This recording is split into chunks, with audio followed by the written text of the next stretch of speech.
bring in Gary Klein, who does a great job covering USC for the LA Times. Gary, good morning. Run through the past 24 hours here at USC. Well, good morning, Dan. Just more chaos out at USC.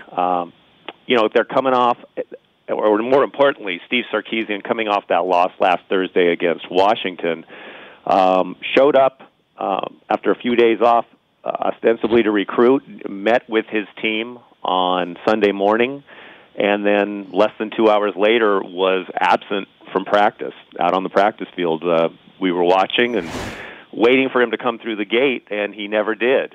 And I don't think USC officials knew what was going on either, because they seemed a little perplexed. And eventually, J.K. McKay, Pat Hayden, and Steve Lopes, another one of their senior associate athletic directors, came to practice. Hayden had been informed that Sarkisian wasn't there, and he said he had called him, and he just was not in the place to be out there. And now, Steve, as you mentioned, Steve Sarkisian on indefinite leave, which sounds on some ways open-ended, but I don't think it is. You think this is it for Sarkisian?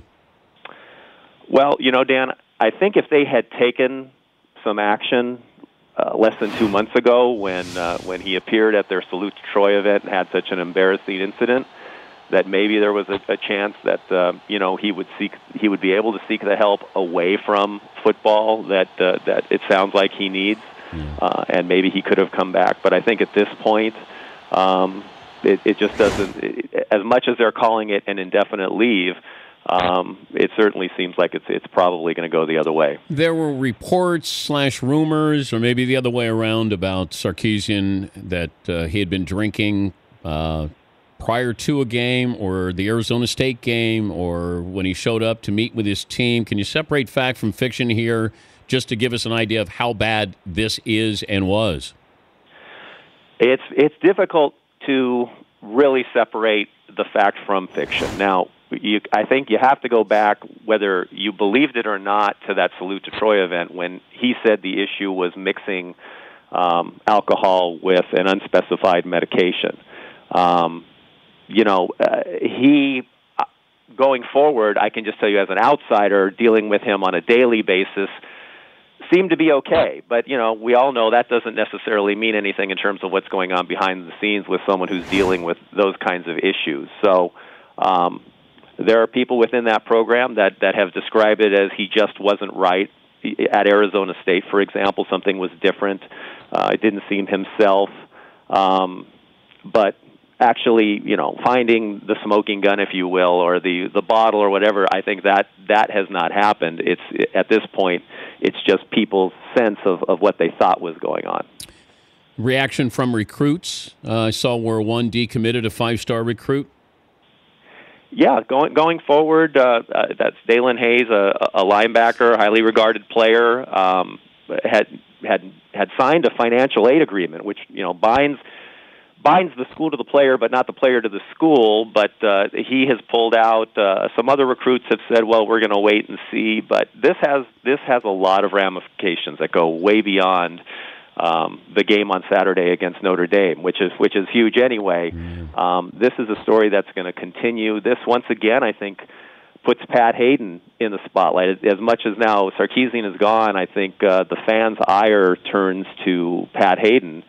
And in fact, in my story today, I had a quote from Ricky Ellison, a former player, who was very, very adamant about what he thought should happen. And I think on some levels he speaks for some of not only the fan base but some of the former players and everyone surrounding USC. So it's as I said, it's chaotic. I think the heat is going to be turned up on Hayden, and just another day at USC. Really, in the last 5 years. You and I have been accustomed to talking about all the things that have happened, since Pete Carroll left. So this is just another chapter. Gary Klein covers USC for the LA Times, joining us, Dan Patrick Show. But we thought that there was a light at the end of the tunnel. And I'm watching the game, and you got all of this talent.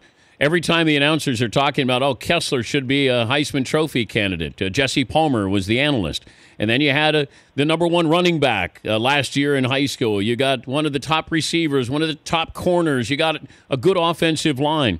Like something, I thought that the program had moved a little bit, and now we were looking at them as being legitimate again. Are they? I think at this point, I don't think you can say that. Talent-wise, everything you've talked about, absolutely. You look on that field, you turn on your TV, you watch from the press box. I see it every day in practice. Tremendous talent, individual talent.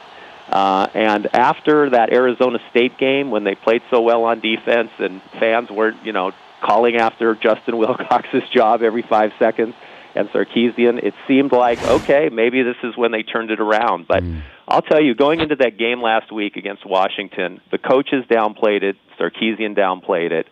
He was playing against a school that really, that fan base and maybe some of that administration had said good riddance when he came back to USC. They thought they had an upgrade, and maybe they do, with Chris Peterson.